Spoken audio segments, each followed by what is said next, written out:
Okay, hi everyone. So we're gonna get started.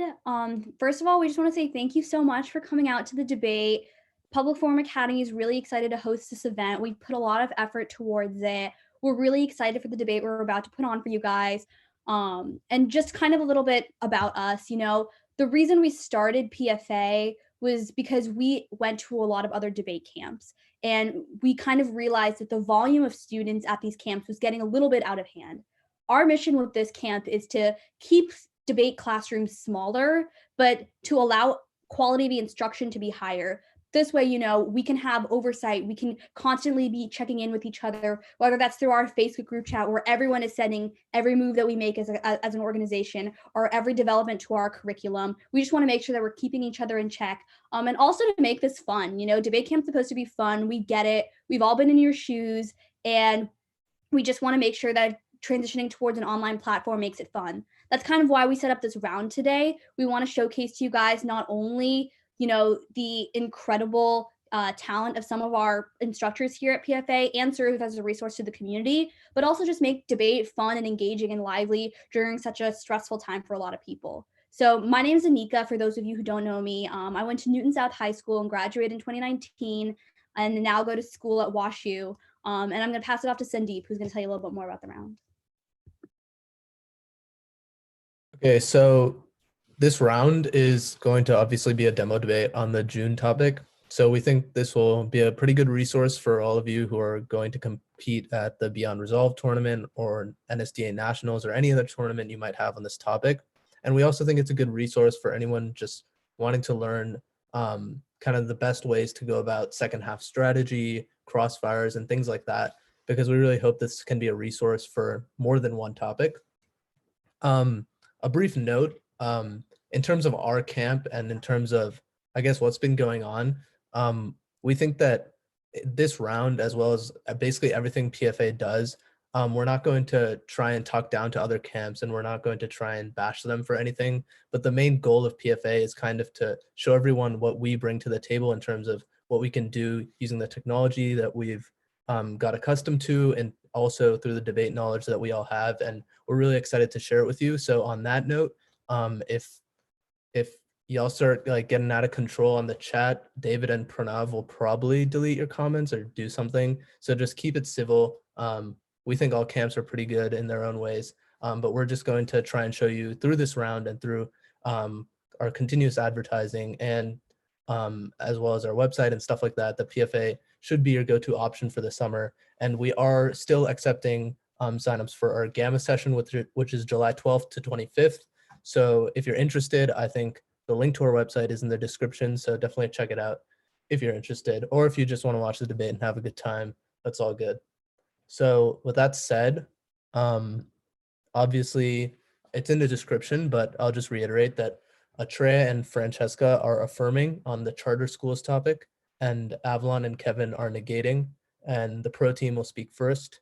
So if Aatreya is good to go, I guess we'll get started.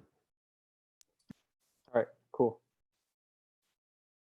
Francesca and I affirm, on balance, charter schools are beneficial to the quality of education in the United States. Our sole contention is granting the keys to the city. Martin of Michigan State finds in 2015 that for poorer students in urban areas, charter schools are able to provide minority, low-income students with the ability to pursue high-quality schooling options when dissatisfied with their neighborhood schools. Specifically, charter schools are able to improve the education of students in urban areas in 3 ways. First is reform programs. Campbell of the Center for American Progress in 2017 writes that in response to the failure of non-tolerance policies in public schools, charter schools are implementing creative restorative justice programs enabled by the decreased bureaucracy and flexibility of charter systems. Importantly, human impact partners that these restorative justice policies can reduce suspensions by up to 40%. This is critical as the CCRR report 16 estimates that just for one grade of high school students, school suspensions contribute to 68,000 additional high school dropouts nationwide, which translates to hundreds of thousands of students across the nation. Second is college preparation. Charter schools increase the probability that low-income and minority students attend college. Brown of Harvard University warns in 2017 that low-income students often undermatch themselves to colleges, preventing them from reaching their academic potential. Fortunately, she adds that charter schools focus on matching students to competitive colleges with higher graduation rates, where they are more likely to succeed. Brody of the Wall Street Journal adds in 2018 that charter schools even hire staff to visit students in college, monitor their grades after graduation, and offer microgrants for textbooks and travel. That's why Zimmer of Vanderbilt in 2018 finds that students at charter high schools were 17 to 15 percentage points more likely to earn a standard diploma and 8 to 10 percentage points more likely to attend college. This translates to a lifetime of upward mobility. As the NAPCS finds in 2019, that each dollar invested in a child in public charter schools yields $6.37 in lifetime earnings, 45% greater than the earnings from public schools. Third is through teacher diversity. Roth of American Progress in 2017 finds that charter schools are able to hire more diverse teachers by hiring with more inclusive certification programs and developing creative recruiting processes to attract Black teachers. That's why Roth finds that Black students are 50% more likely to be assigned to a Black teacher in a charter than a traditional public school. Teacher diversity is critical for academic success, as Roth continues that Black educators are less likely to issue suspensions and more likely to grant referrals to gifted education classes. Stern of Johns Hopkins quantifies in 2018 that having just one Black teacher in elementary schools decreases the probability that low-income Black students drop out of school by 40%. Keeping students in school is critical, as Fisher of the ASSA in 2007 finds that every additional year of education reduces poverty risk by 39%. For the above three reasons, charter schools empower low-income minority students concentrated in urban areas by giving them a shot at accessing higher quality education. Chodes of Princeton in 2018 writes that attending an urban charter school produces test score gains about the size of the Black-white test score gap. This effect is scalar as well, as Sargott of American Progress finds in 2019 that just 1 year in a charter school erases a third of the racial achievement gap, allowing for millions of the 13.4 million people trapped in poverty in urban areas to find a way out. Thus, we are proud to affirm.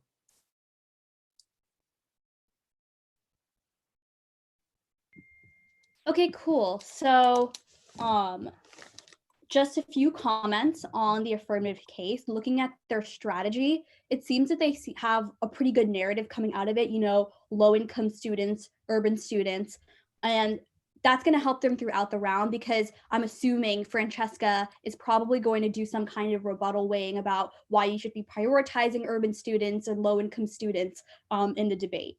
I think what's interesting about this is that their first warrant, for example, it isn't as fleshed out necessarily as their second two in terms of like numbers and quantification and like uniqueness to charter schools. So I think going forward, they're probably going to be piggybacking on these second two warrants in response to the other case. And I think that that's probably going to make its way into the rebuttal. And so now I guess we have Avalon, who debated for Campbell Hall and just graduated, and she's going to be the first speaker on the other side, the negative.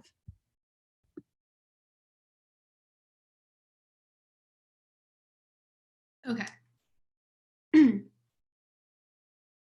Kevin and I negate. Our sole contention is teachers. The ERN in 2003 reports that effective teachers are the most important factor contributing to student achievement. They find that a student who has an outstanding teacher for 1 year will remain ahead of their peers for at least the next few years. However, there is a teacher crisis in America right now. McKenna of the Learning Policy Institute 18 finds that teacher turnover and shortages are among the most critical issues in education. Poor quality teaching disrupts learning and has a negative impact on students' ability to graduate from school college ready and career ready. Problematically, the EPI finds that right now there is a shortage of 100,000 teachers. Over the next 5 years, that number will nearly double. Charter schools are the driving factor in America's teacher shortage for 3 reasons. The first is unions. Higgins of the Washington Examiner 19 writes that because charter schools operate outside the traditional public education system, they are exempt from regulations that protect unions. And because unions demand higher wages, Liberty of Medium 19 reports that charter schools refuse to hire teachers in unions, forcing them to pick between a job and their union. Thus, as charter schools gain more ground, teacher unions will disappear. CARP 13 of Alternet confirms that charters are undercutting the power of their unions to bargain collectively over district-wide concerns and policies. Hahn of Wellesley College 15 quantifies a 10% increase in union density is associated with a 0.2% decrease in quit probability. Furthermore, Hahn furthers that because unions force schools to pay higher salaries, schools have an incentive to hire better quality teachers, concluding that in the long run, unions weed out underperforming teachers. Second is budget cuts. Charter schools stipend revenue from traditional schools not only by stealing their students, but by leaving them with fixed costs that they can't reduce. For example, even when students leave, the school they previously attended must continue to pay for electricity, rent, and water. Those fixed costs remain even as its students and, by extension, its revenue drop. Barnum of Chalkbeat quantifies that traditional schools only recoup about 20% of the money that is lost to a charter school in a given year. Thus, Barnum explains that traditional schools must cut costs through massive layoffs of teachers, which has happened in Chicago, Detroit, and Philadelphia. These budget cuts seriously harm schools. Will of Education Week 2020 finds that almost 320,000 teaching jobs could be lost if states cut their education budgets by 15%.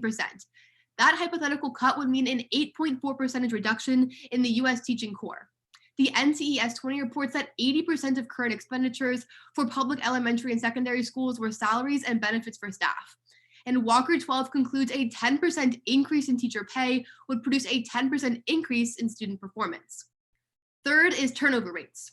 Right now, teacher turnover rates are soaring in charter schools. In fact, Jason of Harvard 17 reports that nationwide, charters lose 24% of their teachers each year, over double the rate of traditional public schools. And because charter schools try to cut costs everywhere, Jabbar 18 of the Hill reports the lack of transparency, longer work hours, and unpredictability of charter school salaries led them to move from school to school in search of better working conditions. This has led to tremendous turnover in schools. Jabbar furthers that when the charter sector encompasses the majority of schools in a city, it disrupts the entire system and deprofessionalizes the occupation. Unfortunately, the ASCD furthers that high rates of teacher turnover have a significant negative effect on school health and climate and prevent the implementation of new programs. Schools with chronic staff turnover tend to have higher minority enrollments and score lower on standardized tests. Critically, Loeb of Brown University 11 finds that in the average school, retaining just 3 teachers results in a 3% increase in student achievement. Thus, we are proud to negate.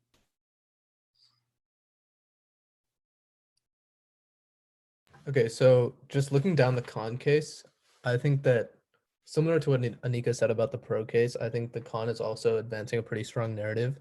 But I think the focuses of the debate are coming into focus a little bit. That was kind of funny. But basically, I think the affirmative team is kind of arguing that charter schools themselves have different aspects of their curriculum that make it better in terms of hiring diversity and also in terms of improving the quality of their education, while the con team has kind of made the argument that charters overall are harming the amount of teachers that are available in the workforce. So what I think this leads to is kind of from the get-go, what each debater should be seeing is that they will need to prove a very specific part of their case to be most important in order to win the round. For the con, if they're able to prove that just the existence of a teacher is the most important thing, and they will obviously link into that better given what they have in their case, unless for any reason fire turns, then they'll be ahead in the debate round. But if the affirmative is able to prove that they're the only side that really focuses on benefiting poor minority students and proves that they have the biggest magnitude there, they will probably win the debate round. So it seems to me that whichever team sets these arguments up earlier and whichever team really wins these arguments in the second half of the round should win the debate round. And then I guess we can briefly look ahead to Crossfire. I think that what both sides need to do in this Crossfire is maybe try and get at those bigger questions that I just discussed, but also if there's just arguments that have a little bit of inconsistencies or arguments that don't have really good warranting, it's best to clear that up early or point out that they're pretty inadequate. And as Anika said before, I think that the first warrant of the pro case is definitely somewhere that the negative can target in this Crossfire, given that as a whole, there's really no explanation on what restorative justice really is, why is it so good for reducing suspensions, and all of those things are pretty important to have in the case.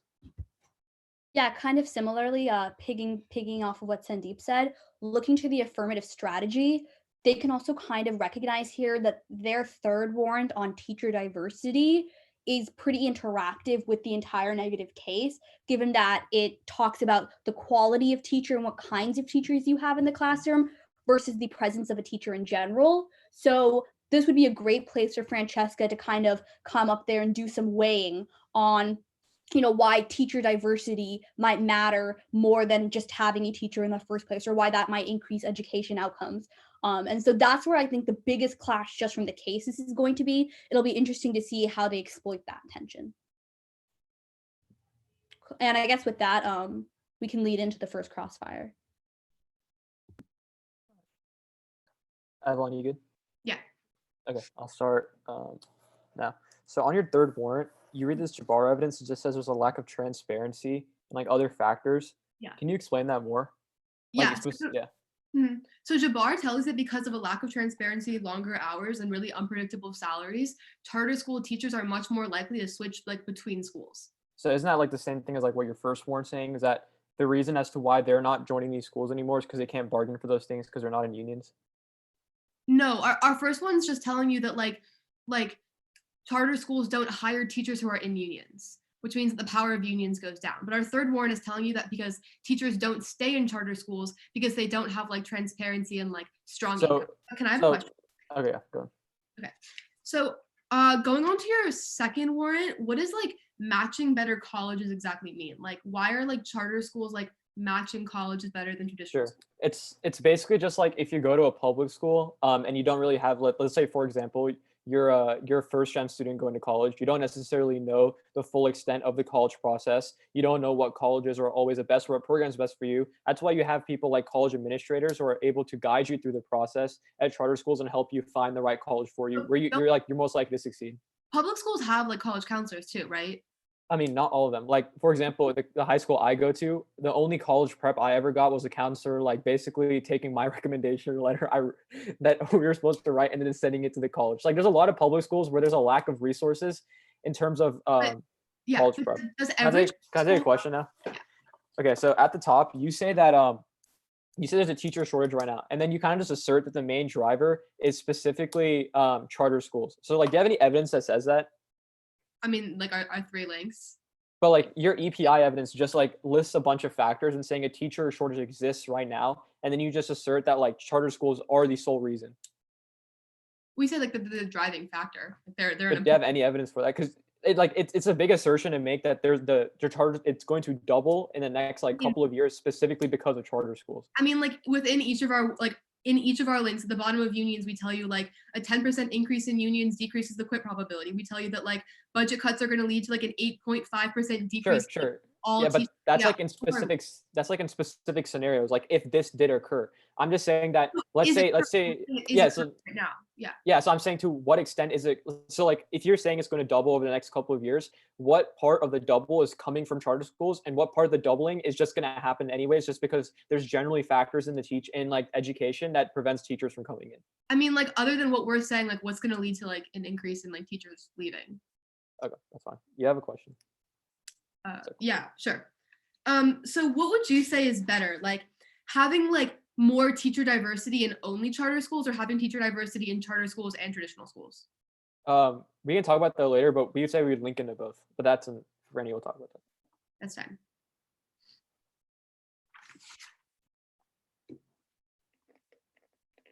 Okay, so briefly commenting on the crossfire, I guess I'll give a couple comments. So what I think one thing that both teams did pretty well, both Avalon and Aatreya, I guess, is making sure that you both get your questions in, because even if you want to explain your argument a lot in first crossfire, it doesn't make sense to have 2 minutes of the crossfire on your case and only 1 minute or even less than that on your opponent's case. You always want to be on the offensive in crossfire.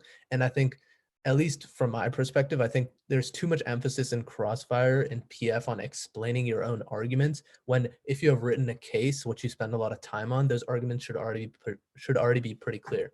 Another thing I liked was Atreya's personal anecdote about his college experience, because it was just funny to me. And humor is pretty important in debate rounds, but I don't know, Aatreya can't interact with the audience, so he doesn't even know who's watching. So maybe not too effective in this case. And then the last thing I also liked from what Aatreya did, which was kind of subtle, was in terms of the first cross, I think it's important to also try and make sure that your opponents won't get a really big impact out of their case. So when Avalon and Kevin are kind of asserting that there's 100,000 teachers, we're 100,000 teachers short in the United States, and maybe charter schools are the driving force of that, I think it was at least important for Aatreya to put a little bit of doubt that charter schools are the driving cause, because if there's a lot of other factors, then the intensity and the magnitude of the con case kind of disintegrates over time as the round goes on if they keep pressing the same point.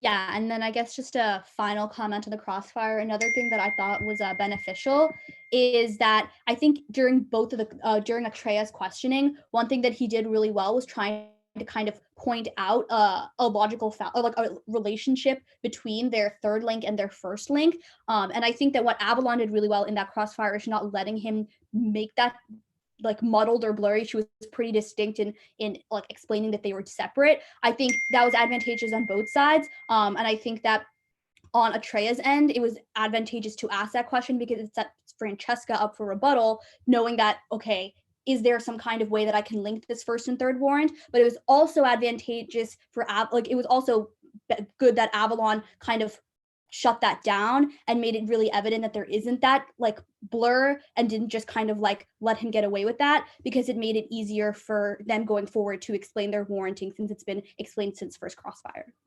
And I guess with that, we're going to transition into rebuttals. So Francesca is now going to be giving a rebuttal. She also just graduated from Campbell Hall, and yeah.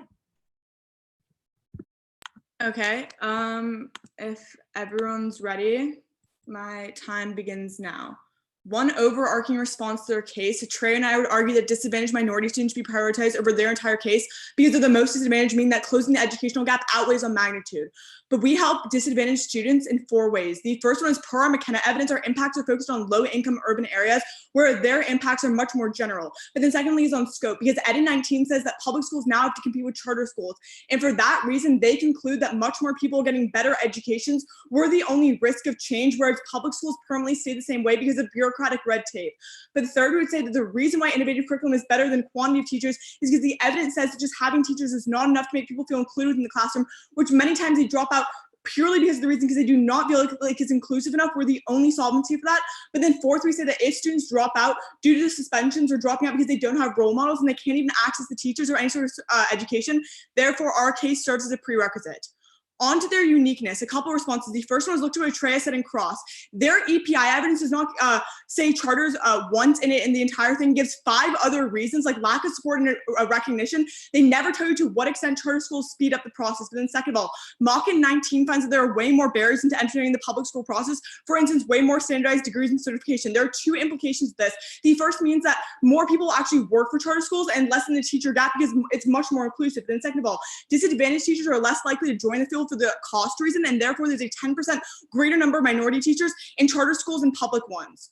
On teacher unions, the first response is from Clement of CTR that finds that 2.5 million students are stuck with bad teachers because public schools and unions exacerbate the problems in 2 ways. First, Clement writes that teacher unions actually reduce the quality of education because they're so powerful that they can't fire the bad teachers. They have no dynamic change of teachers. But second of all, they further that in general, bad school policies don't get changed because the teacher unions block it from happening. Even more further evidence this is being bad is that so many students right now actually lack an education in the United States for the reason that the public school system is just not working right now. But then second of all, their evidence just says that people are leaving is a bad thing, but charter schools have a different philosophy and are constantly hiring more people. So we would say on net, this is actually a very good thing for our case. On the budget cuts, a couple of responses. The first one is they never give you any comparative. They're giving funds from public schools necessarily worse than charter schools having more money. Yes, they might have cuts, but charter schools expand in the areas that are most concentrated in poverty. We should prioritize these people, and those jobs will just go towards expanding charter schools. When they say these massive layoffs, it's not actually going to be the way because it goes towards charter schools. Then second of all, charter schools only account for 6% of total public population. There's no way that each state has to cut their budgets by 15%, and they can't assume that teachers having less money means that they teach less. On turnover rates, first, their Jason evidence is analyzing data from 2002 to 2003. More recent, the NECES finds that 2012-2013 is only a 3% difference in turnout rates. Prefer this evidence because charter schools were just created in the 1990s and had worse management before then when their evidence is from. However, they've changed these practices, and that's why the turnover rates is very small in comparison now. But then second of all, Fordham Institute writes in 2016 that even though charter schools have higher returner rates, it's because they have flexibility to fire bad teachers. Empirically, the evidence literally finds the new teachers always outperformed the older, more experienced one. The fact that teachers are more diverse is much more important than evaluating the whole student population. But then third, they give no warranting why they leave. The less transparency, the less money. It's very, very broad. They never compare this to at all, like the reasons about public schools, or never do any comparative analysis there. That's what the EPA evidence of the topic is very damning, because it gives literally 5 other independent reasons as to why they're actually doing this. And it's in both public schools and charter schools. But then fifth, we would say that having more teachers does not necessarily mean that the curriculum is better or student achievement is higher. More about the innovative curriculum. They don't say how many are even deprofessionalizing right now in the status quo. Aatreya and I would argue that we impact out to the most disadvantaged students, so we're going to win today's round, and we're the only team that does this. Thank you.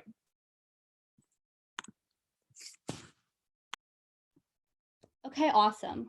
So I think that Francesca gave an incredible rebuttal there. I think putting a lot of that stuff at the top was definitely very advantageous, kind of looking to the case as a whole, especially when I think one thing that she did, did really well throughout her entire rebuttal was, first of all, pointing out warranting gaps, and second of all, pointing out evidence gaps. She spent a lot of time kind of like pointing to their evidence, and not only did she point to how she has alternative evidence, she gave warranting as to why it was better. I think she did a good job with that little overview at the top, talking about why dropouts are a prerequisite. I think that was the most interactive with the kind of the tension that Sandeep pointed out at the beginning, where he kind of pointed out that they're arguing that having a teacher in the first place is good, whereas the other side, the affirmative side, it's talking about what kinds of teachers and what kind of curriculum you have. And I think that by making that prerequisites about how dropouts are a prerequisite, it kind of uses their case as a more interactive way, saying that if they're not having good curriculum that keeps students there in the first place, it doesn't matter whether or not you have a teacher. I think what she could have done a little bit more is be a little bit more explicit with giving more reasons and as to why you should be preferring classroom education and quality of classroom education and quality of teachers over number of teachers. I think that she definitely did a great job, not making her rebuttal too heavy on the first and second warrants, and spent good time. But I think just making that comparative analysis a little bit more would have set them up a little bit better for the debate. And yeah. Yeah, so I guess looking ahead, I think that what's really important for Kevin to kind of establish in the next speech is really to try and win the top level of which case is more important if they're going for a case argument, because especially at tournaments like nationals, although that rebuttal was a little quick, what's really important at nationals and basically every tournament is, are you telling a story that is convincing to the judge and it is coherent throughout the entire round? And I think what was really good about that rebuttal, as Anika said, is it was pretty specific, and it was also very clear on which students are more important. So basically, I think the goal for Kevin in this next speech is to kind of address all of the responses that Franny gave at the top as to why they're the best team for looking into poor minority students, whether that's in terms of how many people they can affect, whether that's in terms of the curriculum, and then just focus in on really winning one of their case arguments, because there's just not enough time for Kevin to frontline all of the stuff on his case and then also give a really good rebuttal on the other side. So I guess the thing to look out for in this next speech is whether Kevin can kind of reset the narrative and prove that his case is more important than the other team's case. But then he also needs to make sure that he gets enough arguments and responses on the opponent's case to give Aatreya a tough time in summary. Because if there's just one response, 2 responses on each warrant on the affirmative case and they're not really too fleshed out, then Aatreya is just going to have a walk in the park for his first summary. And then it'll be really difficult for Avalon to come back from that. So this is a very important speech. It looks like Kevin's ready, so I'll pass it off to him for the second rebuttal. Okay, so can everyone hear me? Good. Okay, cool. So it's going to start off by responding to our top shelf responses to our case, then addressing the turn on our first warrant about unions, then our third warrant about turnover rates, weighing if I have time, and then down their case. Is everyone ready? Okay, Time begins now. They say prioritize low-income minorities. We agree, but the majority of them attend public schools at the moment, which means that we link in with our case. Then they say that they're going to outcompete and it actually creates better education for public schools. Number one, there's no warrant or contextualization, and we say they shouldn't be allowed to make a new warrant later in the round. That's bad times here for us. But secondly, the public government is forcing these reforms on these public schools at the moment. I'll give examples on their case. Then they say they won't feel inclusive if they have bad teachers, but we say that overcrowding due to a lack of teachers also links into them feeling excluded and then dropping out. Then they say dropping out prereqs our case, but we say this is a small scope. We say we impact far more people because only a small portion actually end up dropping out. Then they say there's 5 different alternate causes, but they have conceded that the argument is very scalar. The law of evidence from our case indicates every 3 teachers increases educational attainment by 3%. So even if there's a shortage, it can definitely get worse. Then they say there's way more requirements to be a teacher, but their evidence literally concludes this is a bad thing, because if there's less requirements to be a teacher, that means you're gonna be a lot less qualified and still qualify as a teacher at these charter schools. Then in our first one about unions, they say unions make it hard to fire bad teachers, but they can see the hot evidence from case which empirically finds that higher salaries forces schools to hire better teachers, which in the long run creates better environments. Let's go to our third one about turnover rates. First, they say our evidence is really outdated, but the Smith evidence from case is much more recent and says it's still 130% more turnover rates. Then they say there's worse management since then, but Jabber is from 2019 and says all of these problems still exist. Then they say they're going to fire bad teachers. But once again, the Jabber evidence indicates that the teachers are leaving, the schools are not the ones firing. So they're missing the nuance of our case. Then they say they're going to outperform older teachers. There's literally no warranting done at all. Then they say that our argument is under contextualized. The Jabber evidence is very good. It says because charter schools have an incentive to cut costs and lack regulation, there's longer work hours and more volatile salaries, which is why there's 130% more turnover rates for teachers that are at charter schools. Then they say we don't give any examples of deprofessionalization. The Jabber evidence answers again, saying that in cities like Chicago, we literally saw this happen. Let's go to their case.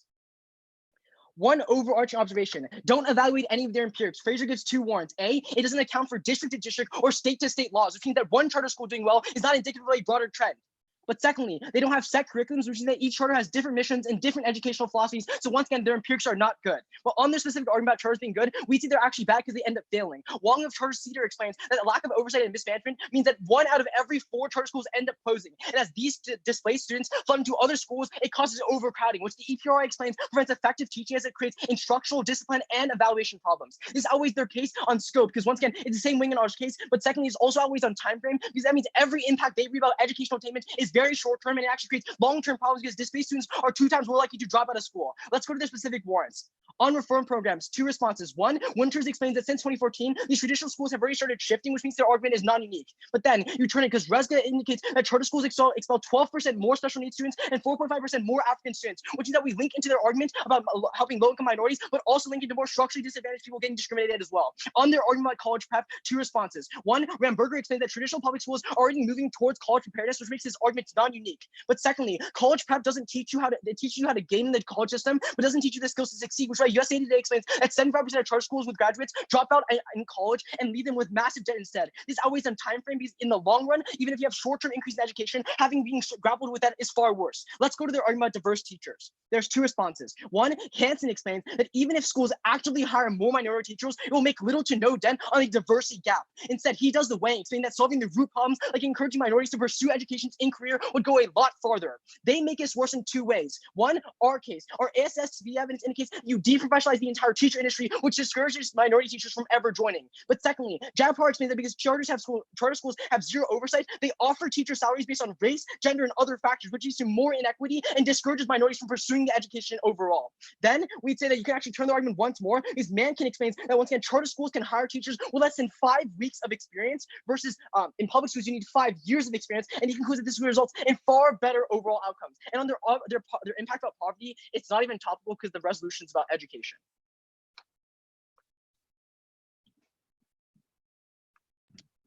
Okay, so in terms of analyzing that rebuttal, so I think one thing that was pretty good about the rebuttal was coverage. And I think that the reason why the coverage was able to be so good was because the con team made a strategic decision to just go for their 3rd warrant and kind of wash away the first 2 and kind of make them not a major part of the debate. So with that said, I think that Kevin did a pretty good job at the top in kind of explaining that the negative also links into poor minority students. Although I think there should have been a little bit more work as to why that is true, because I think that while Kevin did respond kind of on a line-by-line basis to what Francesca said, I think on the broader level, Francesca's rebuttal was a little bit more clear as to kind of painting the narrative that they will best link into poor minority students. So while the con might be ahead on the line-by-line, it might be a little easier for the pro to kind of paint their narrative in the second half of the round, kind of get away from the line-by-line, but more of a macro view of the round.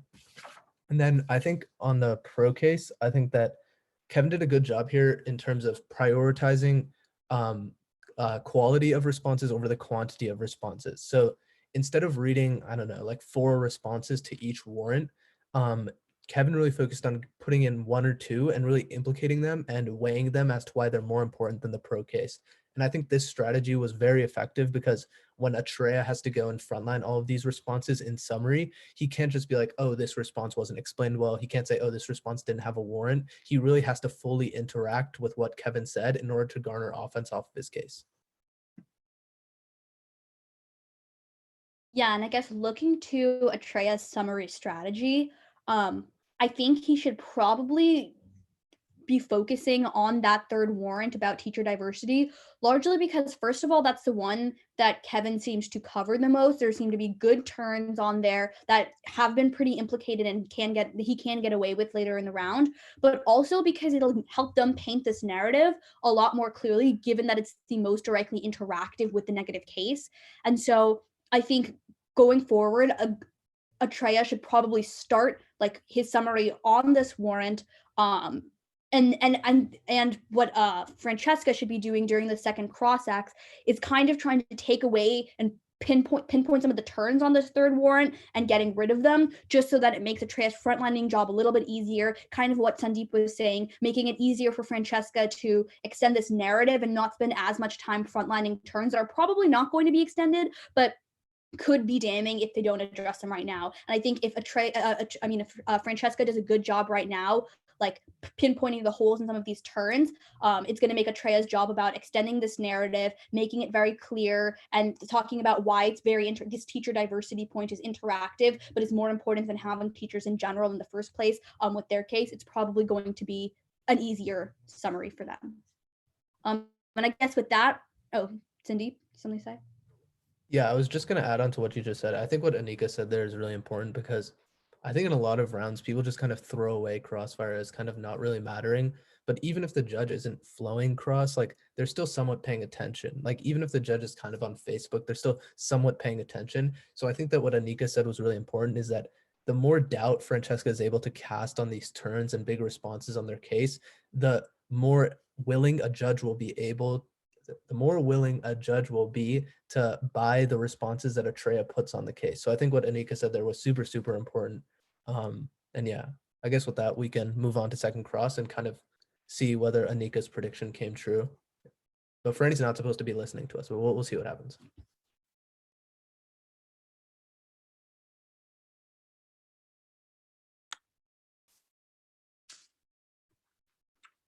Okay. Can I take the first question? Of course, yeah. Thanks.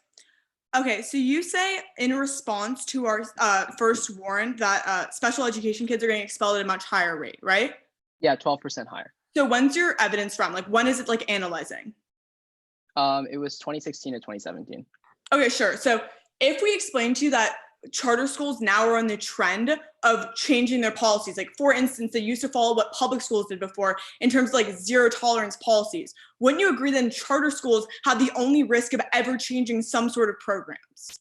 Wait, why? Why is it that charter schools are the only ones that have risk of changing programs? Yeah. So, and just really quickly to like set the history straight, what ended up happening was these charter schools branched off these traditional public schools, and one of their named brands, like the way that they advertised, was they were a no excuse school, right? Like that was their way of being unique from these traditional schools. So that's the reason why they expelled 12% more special needs. Wait, that's literally not true. Wait, there's no contextualization as to like how much more from public schools. And then second of all, I would say that like our evidence is very specific in saying like our Campbell evidence and all those things from 2019 is saying that now they're changing because they were traditionally following what public schools did.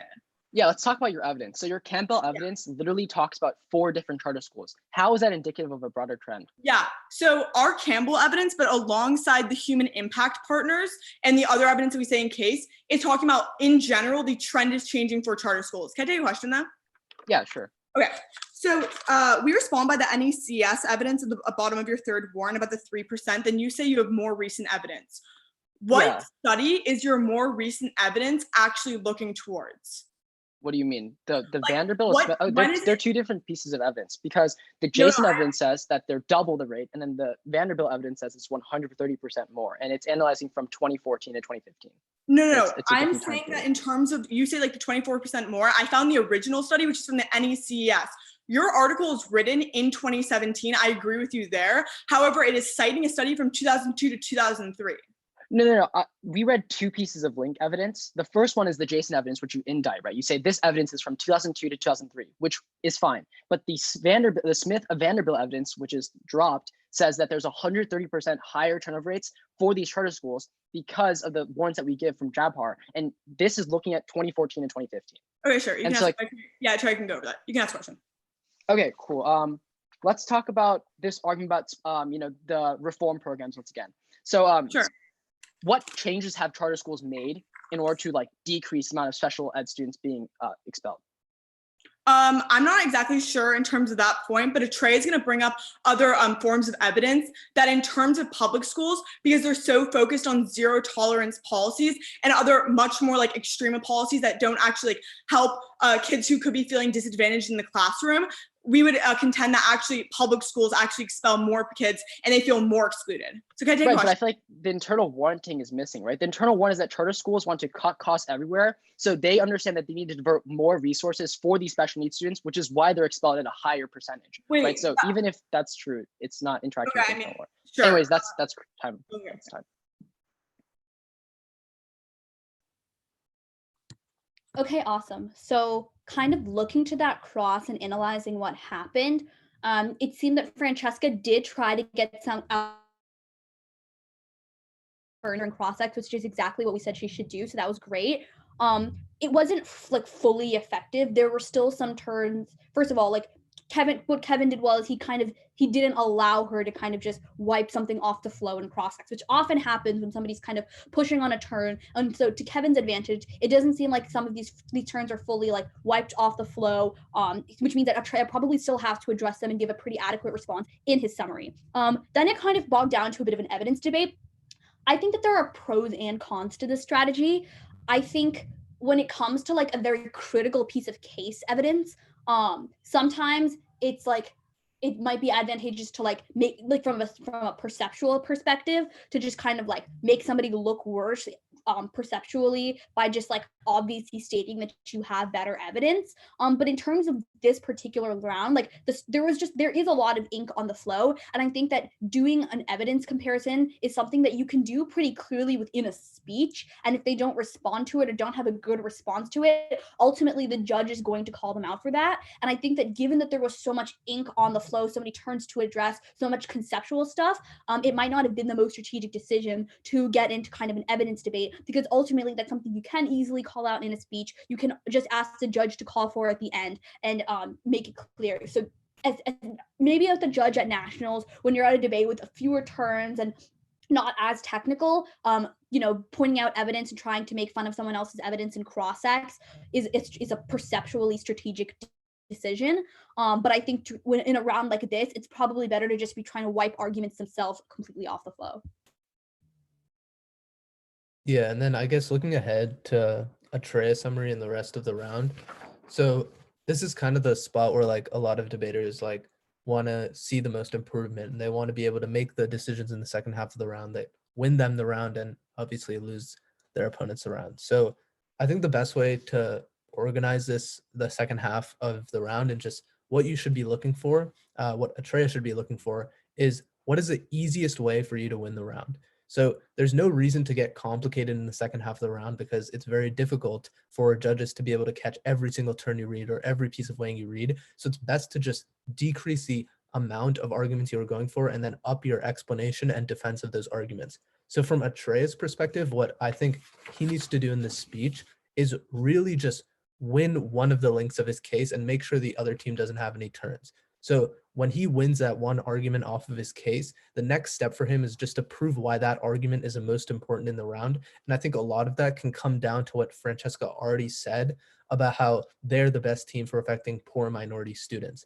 But I think the big thing that a lot of teams will get bogged down in is just going too line by line and getting too caught up in the specifics of the arguments. I think the bigger picture for Aatreya in this speech is just saying, what we need to do is go for one argument, win that argument, and win why it's most important. So hopefully he goes for that strategy. And I guess now we can pass it off to Aatreya for the affirmative summary.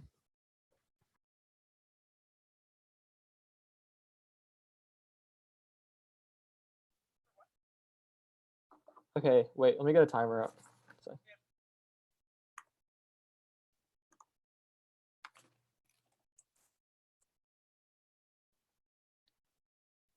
Okay, the order will be top of, just starting on our case at the top. Is everyone good? At the top of our case, Kevin gives two responses. The first thing he says, our evidence is not from district to district. This isn't true. Our evidence is holistic across multiple states, and it's causal and says that specifically charter schools have decreased poverty, especially for Black students and disadvantaged students. The next thing he says that charter schools don't have set curriculums. So that's the point. Charter schools can individualize curriculums to specific students and fit their needs. That's why on net education is better in a charter school, because you get the education that is personalized for you, whereas in a public school, it's just one curriculum for everyone. The next thing they say is this weighing evidence that says,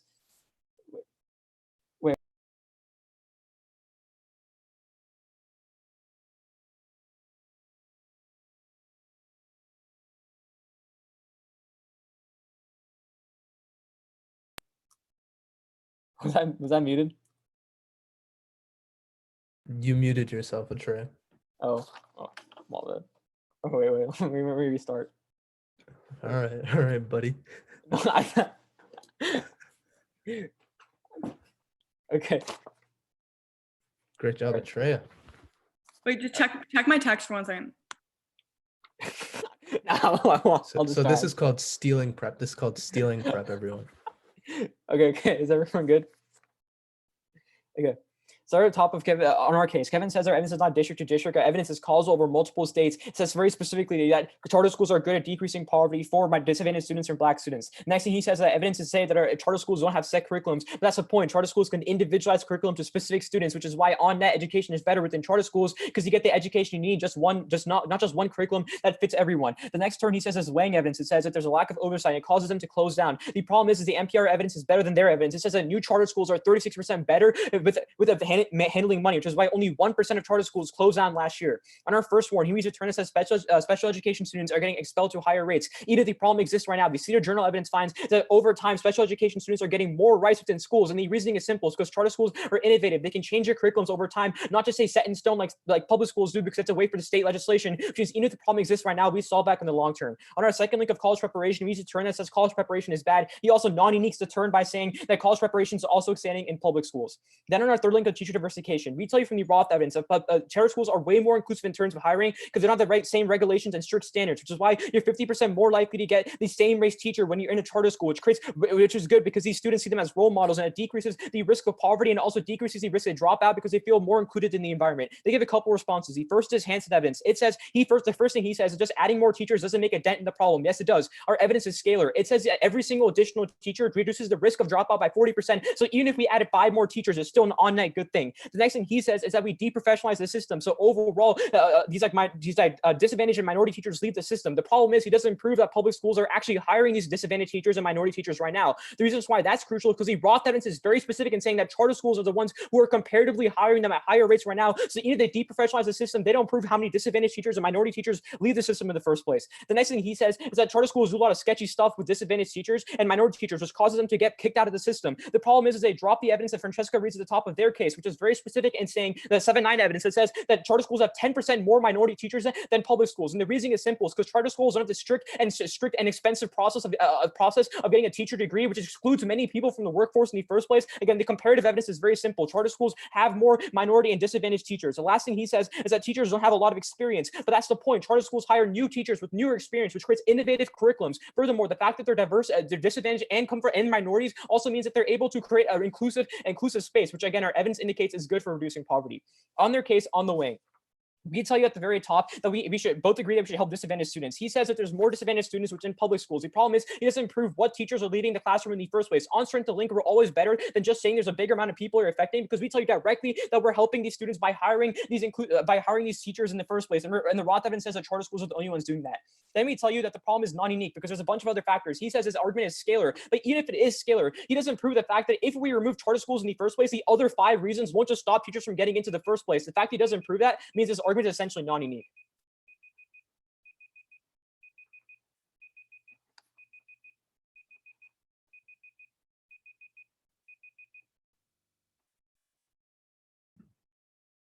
Okay, I guess I can comment. So I think what Aatreya did well in this speech was obviously collapsing down to one argument. I think that what he really did well was his frontlining. I think that was kind of the best moment of the speech, was kind of Aatreya going down his third warrant and kind of making it very, very clear that he is winning the argument and that it is very easy for Francesca in the final focus to extend this argument, because when Avalon gives a summary, it's going to be a little difficult for her to extend the response made on the case and then also respond to what Aatreya said and then prove that what she and Kevin are still saying by the end of the round as a response is still true. So I think the frontlining was really good from Aatreya. I think one thing that definitely could have been improved is getting to the weighing a little bit sooner and the efficiency.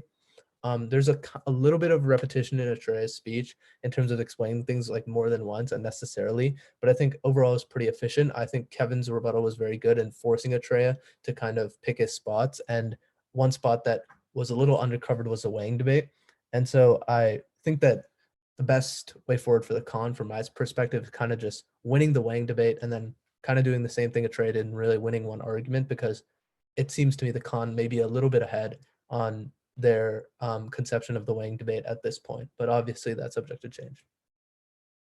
Yeah, kind of definitely agreeing with what Sandeep said. And I think that one thing that definitely helped this debate, looking at an overall round strategy, is that even though Aatreya spent a little bit less time on the weighing, because Francesca kind of set it up in rebuttal, some parts of it, I think it made it a little bit easier for him to like not explain it as clearly again and kind of go into some of the like front lines on the weighing, and like the whole weighing debate is something in and of itself that's been established since rebuttal. I think that looking to what Avalon kind of needs to do now is, I think they need to take a little bit less of a like coverage in terms of like turns and this and that approach, and focus a little bit more on like addressing the weighing like forefront, whether that means like starting on their case, extending their case, and like whatever arguments that they're going for, and then getting to the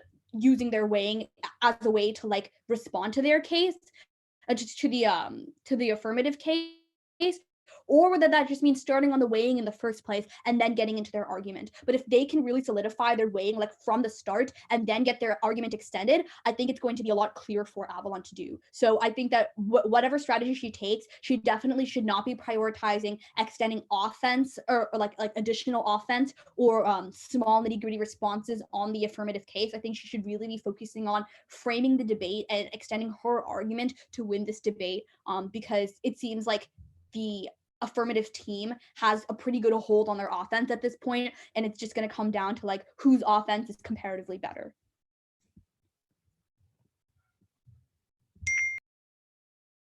And yeah, I guess now we're going to move into Avalon's summary. Okay. My order is going to be like the top of our case, like the weighing, our third warrant, then their case. All right.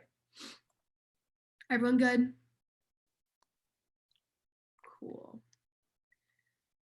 Starting off on the weighing, Aatreya says that you should prioritize minority students because of magnitude. But remember that we tell you the majority of minority students are at public schools right now. Francesca concedes that charter schools are only 6% of all schools, insofar as we're outweighing on scope because we impact every school across America. Aatreya just says what teachers matter is much more on strength of link, but they're being super idealistic because they dropped the ERN evidence, which tells you the most effect teachers are the most important factor in student achievement, which means we're going to be outweighing one on quality of teachers and quality of learning, and second, the amount of teachers that concede need the evidence that tells you every additional 3 teachers increases educational outcomes for all students in charter schools and traditional schools by 3%. We're going to be winning right there. This like scalar thing, like scalar means that you make it worse, sort of like what he says like doesn't even matter. Then going on to our third warrant, we're going to ally on strength of link because he completely drops it. Remember Harvard, who tells you that charter schools that lose 24% of their teachers every single year. Jabbar tells you this is because of a lack of transparency, longer hours, and unpredictable salaries. This is really important because the ASCD tells you that higher turnover rates hurt schools and stop new programs from ever happening. They talk about innovative programs, but it's not going to happen with higher turnover rates. Brown tells you that every 3 teachers increases student treatment by 3%. We're going to be outweighing. First is on scope because we impact every single school across America, and second is on a prerequisite because even if you work well with a teacher, if they're going to be turning over at a really high rate, you're not going to be able to have a strong relationship with the teacher, so it's not even going to matter in the long run. Okay, going on to their case. On their third warrant, talking about teacher diversity, remember the Hansen evidence, who's really clear. Hansen explains that solving the root problem of like teacher diversity, like encouraging more minorities to pursue careers in education, is going to go a lot further than like this charter school idea. That's because for 2 reasons. The first is our case. We explain that a high turnover rate makes it seem that becoming a teacher has literally no job security and completely deprofessionalizes the entire industry. The first thing that Aatreya says is that like it doesn't prove that they hire more minority teachers, but insofar as overall less minorities are entering the field because it's deprofessionalized, we're going to be weighing here. Second, Jabbar explains that because charter schools can hide individual teacher salaries, and teacher salaries are based off race, sex, and other features that create inequity and discourage minorities from entering the field, it's going to be really bad for them. He just says that 10% more minority teachers are like in charter schools. That might be true, but insofar as Jabbar tells you, this is literally discouraging them from entering the field in the first place. But then he just says that like it's scalar, and like every time a new teacher drops out, like every time a student drops out, it decreases like dropout rates by 40%. But insofar as we're solving back for the root cause of having minority teachers enter the workforce, we're going to be solving back a lot better on their case. But then also remember the second response that Kevin reads, that tells you that charter schools hire like teachers with less than 5 weeks of experience, whereas traditional schools hire teachers with 5 years of experience. Aatreya just says that new teachers are better for more curriculum, but if a teacher only has 5 weeks of experience and they're turning over at a really high rate, like how good is this new innovative curriculum if these teachers aren't trained? I'd say having a more experienced teacher is going to like far outweigh here. Okay, awesome. So kind of looking to Avalon Summary, one thing that she did that was really great is that she kind of didn't just accept a frontline as like getting rid of the response. And I think that that's what's going to kind of really hurt Francesca and Aatreya, because now they kind of have to like, they can't really make like a brand new response in their final focus. They just kind of have to reiterate why their old responses or their old turns were better. I think one thing that was like interesting about that strategy is that she extended it on all 3 of the responses that they made on their case.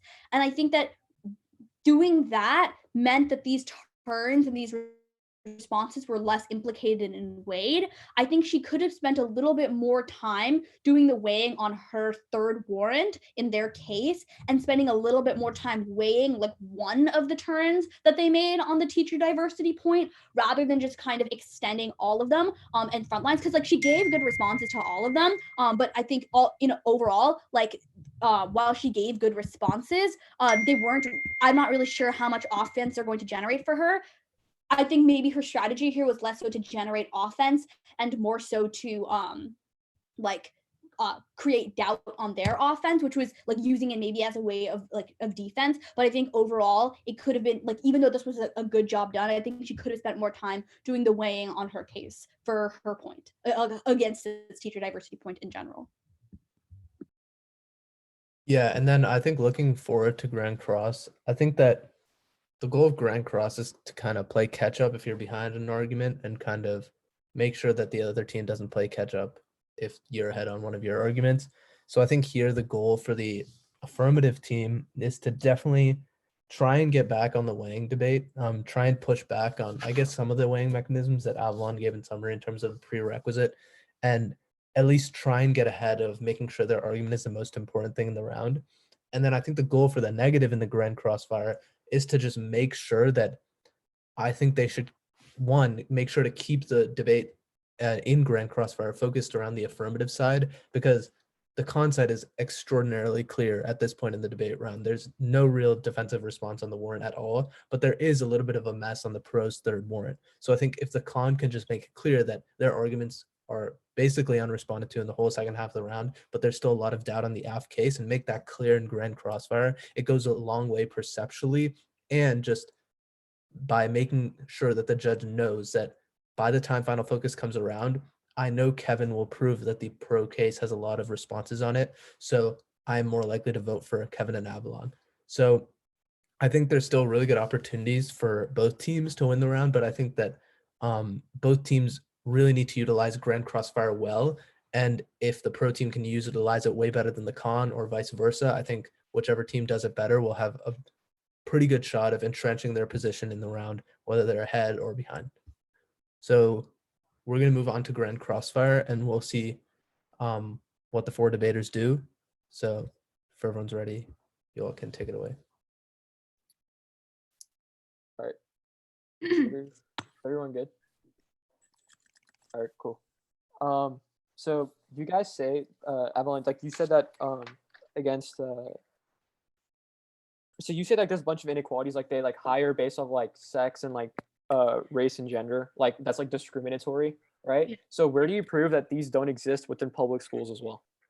Oh, well, so the uniqueness and like the internal warranting that is dropped coming out of summary is the JAPA evidence indicates, and I think we both agree that these charter schools have a lot less oversight than traditional schools. So general laws that protect things like discrimination based on sex or, race, those don't exist in charter schools, which is why our evidence concludes that there's far more discrimination based on sex and gender in these charter schools, which thus discourages minorities like who see these statistics and don't want to pursue education, period.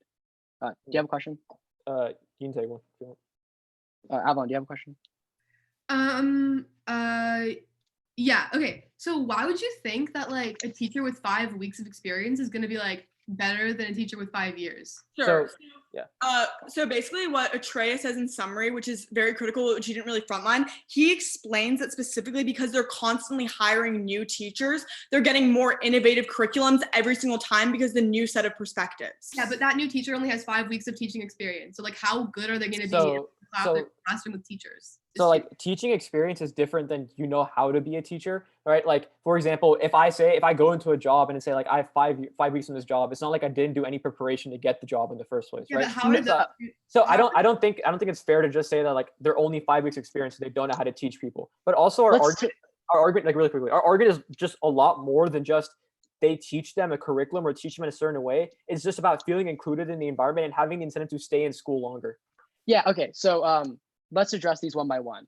First off, you say like, oh, like just because, they have 5 weeks experience does not mean that they're a better teacher. Like it most definitely does, right? Like the evidence that Francesca reads in Rebuttal, which is that, these schools have less requirements, literally concludes in that one article that it creates bad teaching quality because these teachers aren't experienced with these curriculums and handling a certain amount of students. But to address your second point, you talk about, actually, I forgot what you talked about.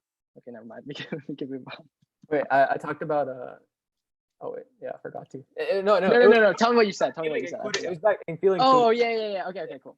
So we think that this analysis is very one-dimensional and simplistic, right? Like just because one aspect of your education might be like having a same race teacher does not change the fact that another aspect of your education is having a quality teacher and also having a teacher staff and teacher student ratio, which PFA has a good one, by the way.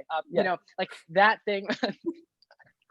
Is another aspect of education that you don't change. Okay, you make worse. Yeah, so like I agree that that's like a different debate, but the impact that we're going for and like the warranting we gave from the first speech was never fully into the to the point where like that teacher is going to be like their best like math teacher or science teacher or whatever, right? It's the fact that when they have a role model within their school. Exactly. So going off of that, our Stern evidence, which is cold conceded, says that literally the presence of one teacher, and doesn't say the amount of time that they have to be there, decreases the dropout for a student rate by 40%. Yeah, and it's also also not just like they teaching you; it's like the presence of that teacher within the school, right? So it's like the support system in the school as well. It's not just like what Aatreya said, like learning like grammar skills. I think that's time. That's time, yeah.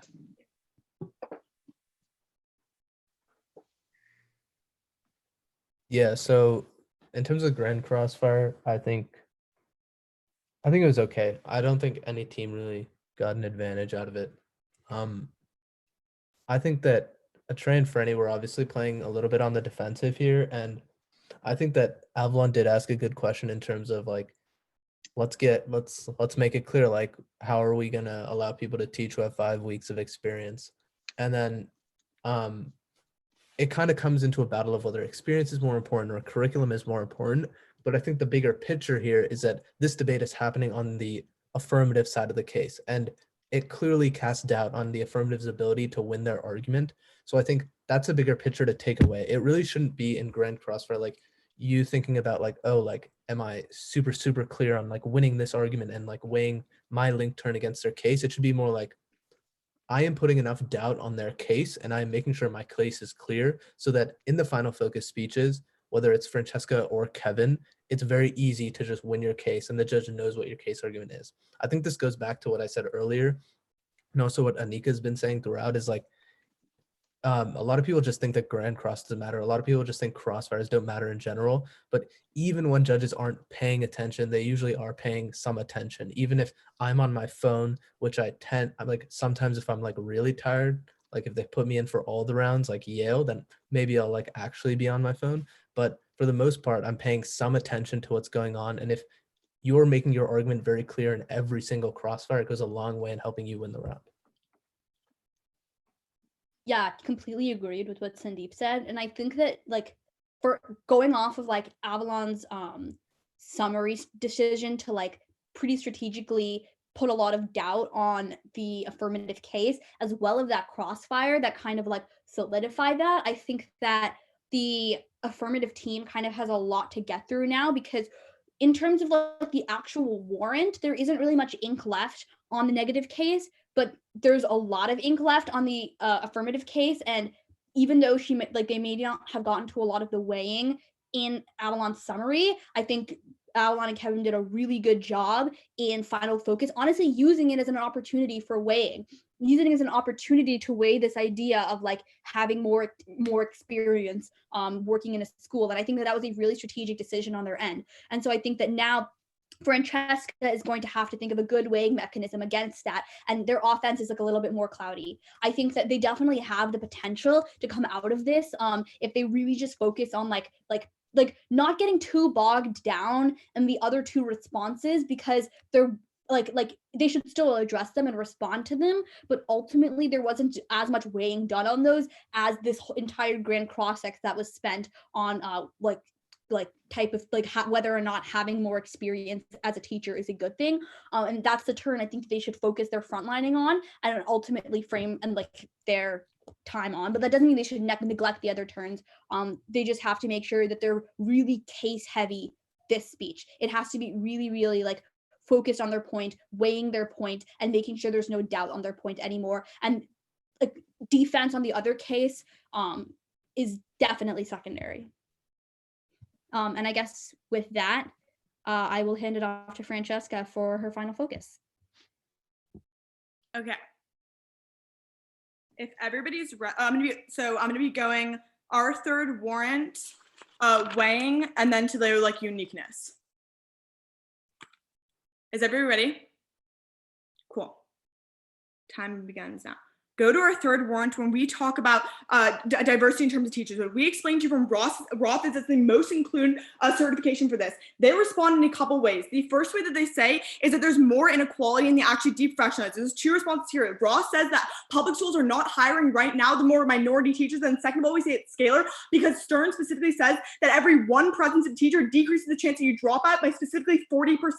Then they say that there's more inequality. What we would explain to you is per evidence and per words which they do not respond to it. It is way too expensive for some disadvantaged teachers to come into the educational field in the first place, and that's the reason why they're not joining. However, charter schools have less regulations. That means they can actually teach the students and provide as role models. That's why there's 10% more minority teachers in actually charter schools. They do not respond to this again. Then they say the 5 weeks of experience thing. However, we would explain to you the 5 weeks experience thing does not matter at the end of the day, because ultimately we would explain to you is that the 5 weeks experience, because we say it's a role model and support instead of just specifically like learning grammar skills, what we say in cross, our authors indicate that these teachers are much, much better at teaching. That's specifically why we say that 13.4 million people are going to have to be helped by this and the 40% less dropout. On to the weighing debate. There's a couple of responses here. The first one is they never actually tell you that they're employing disadvantaged teachers in these schools, or second of all, that the minority teachers are actually the ones that are leaving. We would say that we're always going to outweigh on strength of link, because 100% right now there are 10% more minority teachers in terms of these charter schools, and it means that you have a 50% more chance of getting them. That's very critical, because they do not tell you any contextualization of that at all. On to their uniqueness. We don't know if it will if the deprofessionalization will happen, because we tell you there's 5 other independent reasons aside from the fact that they say of charter schools as to why they're not entering the field. If there are 5 other reasons, they do not respond to the internal warranting that Aatreya says, that he says that there are 5 other reasons. So that means that there's me another reason as to why they can't enter in the end of the day. So that means that they're not going to be joining. Then we would say we also outweigh on prerequisite, because if they say that there's a 40% higher rate of them dropping out of school, then they can't access these teachers because they will drop out, and they can't access any sort of the teachers that they talk about in the first place, again dropped by them.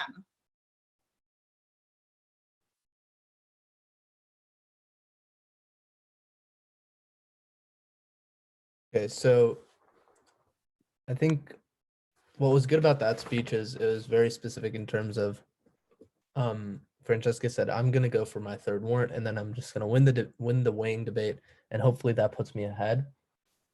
So I think that was obviously the correct strategic decision. And obviously I think Anika alluded to this being the correct strategic decision before the speech happened. I think what could have been improved is maybe just going a little more in depth on the weighing debate, because it seems at this point, obviously since the cons argument are basically dropped, it's best to just win the weighing debate very clearly. And I think that there wasn't enough time spent on the weighing debate to just fully put the affirmative ahead. I think there's definitely a chance for them to win the round, but I think that in terms of the one thing that I would take away as what can be improved from the speech, I think it comes through making sure the weighing debate is firmly on the affirmative side, because there's a couple weighing arguments from the negative that Avalon made that are not really addressed in the pro final focus, or although there are a different weighing mechanisms used in the pro final focus. So I think relating those two areas of conflict in the round in terms of the weighing debate is probably the best way to go to just clearly put the affirmative ahead. But I thought it was a pretty good speech. Yeah, and then kind of looking into what the negative needs to do now, what Kevin needs to do. Ultimately, I think that he just needs to start off on his case. He needs to extend his argument, and he needs to do the weighing. And I think that yes, they had a lot of ink going out of summary on the affirmative case, but I think that that's far less important at this point, any of those turns, than just winning their case. Because I think if they win their case and kind of re-extend some of that weighing that Cindy said was not as addressed, and talk about why ultimately that's the most important thing to look to, they have a much cleaner route than if, like, yes, they want to make the other team's offense seem a little bit like not as clear as possible, but at the same time, they have a pretty clean and easy route to the ballot on their side of the case. It doesn't even require them like really extending responses on the other side of the case, meaning that they should definitely just prioritize starting on their case, and if time permits, extending like one response just to create a little bit of like tension on the offense on the affirmative side. And with that, I'm gonna give it to Kevin for his final focus. Okay, so the structure for this final focus, it's gonna start on the weighing for our third warrant about turnover rates, and then it'll go back to the top shelf stuff, and then go to their case if I have time. Is everyone good? Okay, time begins now. This round is over. They have dropped the prerequisite weighing made in summary, which means that if we win our case, this round is over. We tell you that if it doesn't matter how good these teachers are, even if they're the same race, if there's constantly turning over, because those teachers end up leaving, which means it actually creates and discourages any of these educational benefits my opponents talk about. And with that, our third one is completely conceded, which means the round into their own link is already done. Our JSON evidence indicates there's a 24% turnover rate because there's a lack of transparency, there's volatile salaries, and there's longer work hours for these teachers, which deprofessionalizes the entire industry and discourages any teachers from ever joining. And we tell you that retaining just 3 teachers increases student achievement by 3%. Let's address the top shelf stuff. She gives you a few responses. First off, she said that public schools are not hiring minority teachers. Yes, they are. Like, just because they're hiring a little bit less does not mean they're not hiring any minority teachers, period, which means their prerequisite analysis still applies to their case. But then they say the outweigh on strength of link. Our case is literally dropped. That's definitely the highest strength of link in this round. Then they say there's 5 alternate reasons why there's already shortages, but they have conceded the analysis that the argument is scalar and that every 3 teachers increases educational attainment by 3%. So even if there's other reasons, we say you make it significantly worse by the fact that our case and these charter schools have bad transparency and high volatility in their salaries.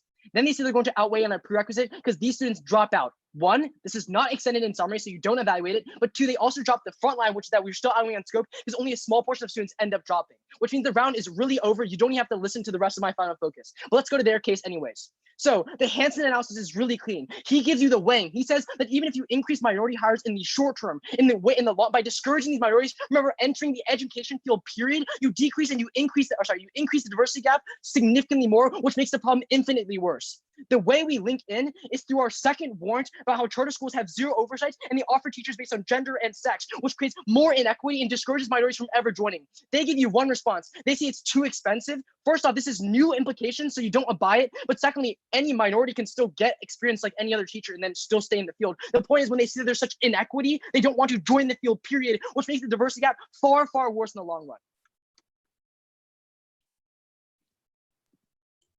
Okay, awesome.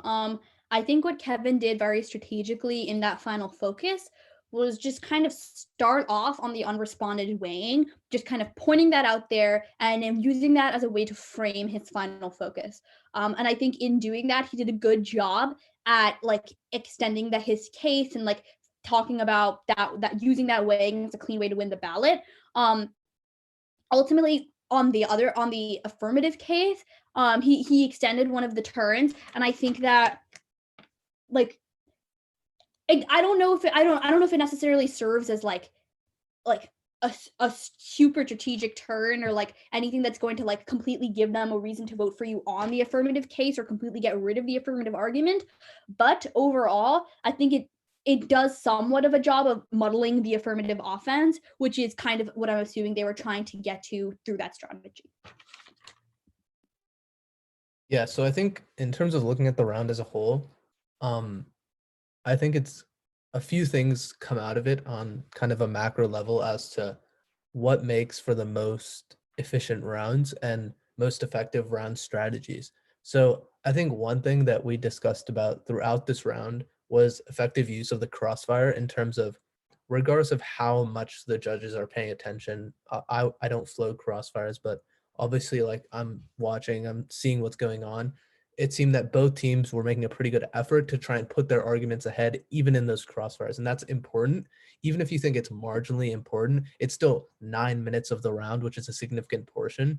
So essentially, cross is pretty important, even if a lot of people don't think it is. Another thing is just collapsing and just condensing into one argument. So basically in this case, both teams collapsed on their arguments the first moment they got. So what this allowed both teams to do was focus on the weighing debates, focus on really winning their arguments, and there weren't big issues in terms of not being able to respond to responses or not being able to extend links or impacts because both teams were saying, this is our one argument and we're going to go for that one argument. So that makes the debate a lot easier to evaluate, and it also makes each side way more attuned to the bigger questions in the round as to in terms of who's winning the weighing debate. I think another thing is in terms of responses and stuff like that, I think that both teams made very clear arguments as to why their arguments were more warranted or more contextualized than their opponents, which again goes to show that the fewer arguments you have and the more you can explain those arguments and explain why they're true, that goes a long way, because little attacks on your arguments being like, oh, they don't warrant it, they don't contextualize it, won't work if you are doing the work and making sure that your argument has all of those parts to it, I guess. And then the last thing on Kevin's final focus, I think he did a pretty good job in terms of like ballot directive language, in terms of inflow rounds when I'm judging. I think that if Kevin tells me the round is over after he wins his case in weighing, I think that might be true. But like obviously if it just wasn't true at all, then I wouldn't really evaluate it. But just making sure the judge knows that like when you're moving and extending a turn on their case, it's not something essential to you winning the round. I think that's very important, because if I agree with Kevin that he's winning the case and winning the weighing, then when he says that, I say to myself, he's right, that's true. I don't even have to evaluate the rest of the speech. I don't even have to look to the pro side of the flow. So the more you can kind of get the judge on your side through ballot directive language, I think that's super, super important. Yeah, I completely agree with all of Sandeep's takeaways. And I guess with that, we kind of are concluding this round. So thank you guys all so much for coming out. And before you leave, we do have a prep giveaway. And so the link to that to sign up for that is being like posted on our website, where we'll be distributing the prep, all of the prep that was used throughout this round. We want this to serve as a resource for anybody going to nationals or the VR tournament or any other tournaments you have coming up. And again, we just kind of want to reiterate, like, Public Forum Academy is really excited to work with whoever's coming to be with us this summer. We put a lot of effort into this institution, and we think that we have, I think the 4 debaters today did an incredible job. So like, props to all of them. They were really, really talented and skilled. Hopefully you guys took some takeaways about your own debating experience from this. And we're also open to any questions if you have them, about PFA, about our experience as coaches and debaters. And if you're looking for individualized, skill workshop or like training and things that you really want to see out of your camp, we are open to feedback as well. So we would love to hear what you guys have to say. We would love to work with as many of you as possible this summer. Yeah, so thanks everyone for showing up. Hopefully we'll see you at camp. If we don't, we'll see you around, maybe on Facebook, maybe not, who knows. So goodbye, everyone. Thank you. Thank you for watching.